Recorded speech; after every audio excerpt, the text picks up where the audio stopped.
नमस्कार, आइए बात करते हैं राजस्थान की तमाम बड़ी खबरों की। वही छात्रों के लिए बड़ी खुशखबरी, प्रदेश भर में लागू होंगी नई योजनाएं। मुख्यमंत्री भजन लाल शर्मा का बड़ा ऐलान। चलिए वीडियो को शुरू करते हैं। बात करते हैं राजस्थान के बेरोजगार युवाओं की। पेंशनरों की पेंशन कब मिलेगी? प्रदेश में चल रही नई योजनाएं। सीएम ने लागू की नई स्कीम। राजस्थान में पेंशन को लेकर भजनलाल सरकार ने अहम फैसला लिया है।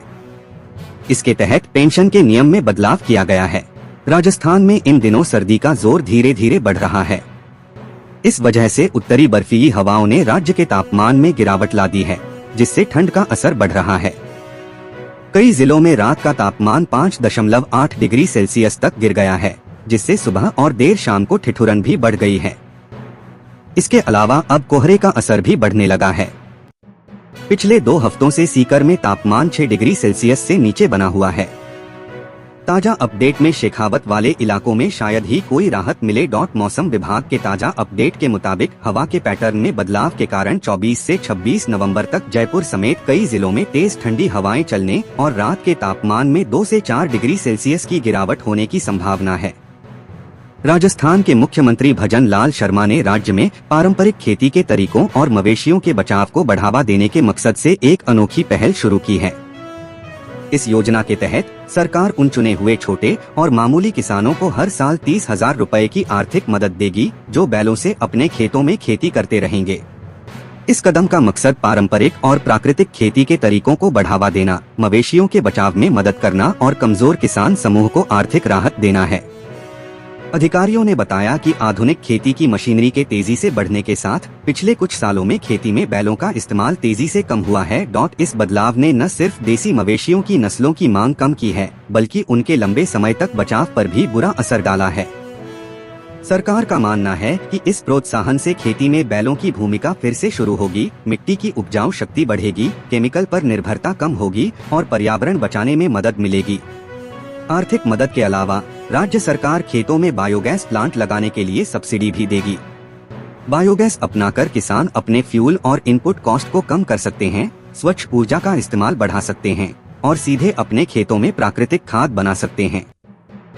अधिकारियों ने कहा कि इससे प्राकृतिक खेती के तरीकों को बढ़ावा मिलेगा और खेती की कुल उत्पादकता में सुधार होगा।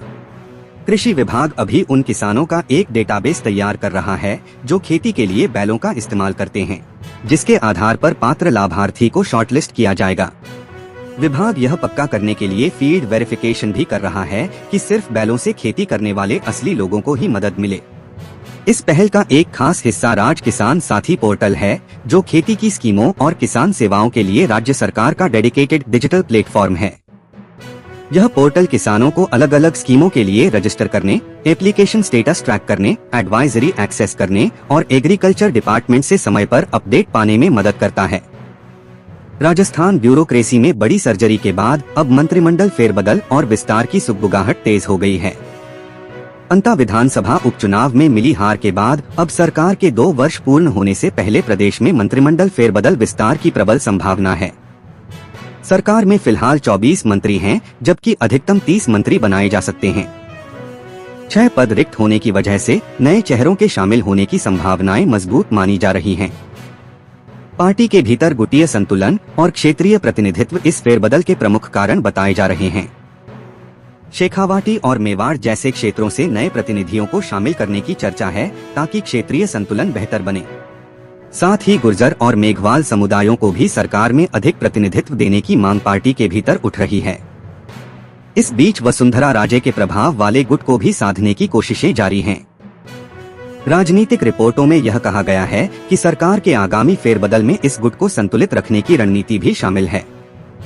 पार्टी के भीतर यह भी माना जा रहा है कि शेखावाटी, पूर्वी राजस्थान और आदिवासी क्षेत्रों से नए चेहरों को मंत्रिमंडल में शामिल किया जा सकता है, ताकि संगठनात्मक और राजनीतिक दोनों स्तरों पर बेहतर संतुलन स्थापित हो सके।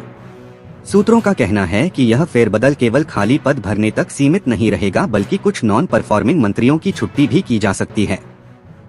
मौजूदा मंत्रियों में से कुछ के विभागों में बदलाव की संभावना से इनकार नहीं किया जा रहा है। यह भी बताया जा रहा है कि नॉन परफॉर्मर मंत्रियों का मूल्यांकन किया जा रहा है और मुख्यमंत्री इस आधार पर निर्णय ले सकते हैं। आने वाले पंचायत और नगरीय निकाय चुनावों को देखते हुए भाजपा आलाकमान संगठन सरकार के कामकाज और चुनावी संदेश दोनों को ध्यान में रखते हुए रणनीति बना रहा है। ब्यूरोक्रेसी में हाल ही में की गई बड़ी सर्जरी के बाद अब चर्चा इस बात की है कि सरकार अपने 2 वर्ष पूरे होने से पहले मंत्रिमंडल में भी बदलाव कर सकती है। मुख्यमंत्री ने आज अपने आवास पर विभिन्न क्षेत्रों के नेताओं से फीडबैक लिया और इसे मंत्रियों के कामकाज की समीक्षा की प्रक्रिया के तौर पर देखा जा रहा है। राजनीतिक गतिविधियों और लगातार हो रही बैठकों से संकेत मिल रहे हैं कि राजस्थान की राजनीति में आने वाले दिनों में बड़ा बदलाव देखने को मिल सकता है। राजस्थान में हाल ही में कई भीषण सड़क हादसे हुए हैं। जोधपुर से लेकर जयपुर तक भीषण सड़क हादसों में कई लोगों की जान चली गई, जबकि दर्जनों लोग घायल हुए हैं। इनमें से कुछ हादसों के लिए मृतक के परिवार और घायलों के लिए मुआवजे का ऐलान किया गया, जबकि कई हादसों में मुआवजे तक का ऐलान नहीं किया गया है। वहीं जो ऐलान किया गया है उनकी सहायता राशि अब तक पीड़ित परिवारों को नहीं मिली है। इस मामले में राजस्थान के नेता प्रतिपक्ष टीकाराम जूली ने आवाज उठाई है और सीएम भजनलाल शर्मा को पत्र लिखा है। राजस्थान विधानसभा में प्रतिपक्ष के नेता टीकाराम जूली ने पिछले दिनों में प्रदेश में हुई भीषण सड़क दुर्घटनाओं में हताहत और घायल हुए व्यक्तियों को राज्य सरकार द्वारा अभी तक सहायता राशि नहीं दिए जाने को दुर्भाग्यपूर्ण बताया है। जूली ने मुख्यमंत्री जी को पत्र लिखकर मांग की है कि सरकार को मानवीय संवेदनशीलता दिखाते हुए पीड़ित परिवारों को तत्काल आर्थिक सहायता दी जानी चाहिए। उन्होंने कहा कि ऐसा देखा गया है कि इन हादसों के बाद पीड़ित परिवारों को दी जाने वाली सरकारी सहायता राशि विलंब से दी जाती है। इसके लिए पीड़ित परिवारों को लंबे समय तक सरकारी विभागों के चक्कर लगाने पड़ते हैं। हरमाड़ा हादसे में सरकार ने नहीं दिया मुआवजा। प्रतिपक्ष के नेता जूली ने बताया कि 03 नवंबर को हरमाड़ा में डंपर से कुचलकर हताहत हुए लोगों के परिजनों को अभी तक राज्य सरकार द्वारा मुआवजा नहीं दिया गया है। उनके परिवारों को विभागीय अधिकारियों द्वारा क्षतिग्रस्त एवं पात्र परिवारों को आयुष्मान चिरंजीवी दुर्घटना बीमा योजना के माध्यम से सहायता राशि प्रदान किए जाने बाबत कहा गया है, जो कि न्यायोचित नहीं है। राजस्थान में नए मुख्य सचिव की नियुक्ति के बाद शीर्ष नौकरशाही में बड़े पैमाने पर फेरबदल किया गया है।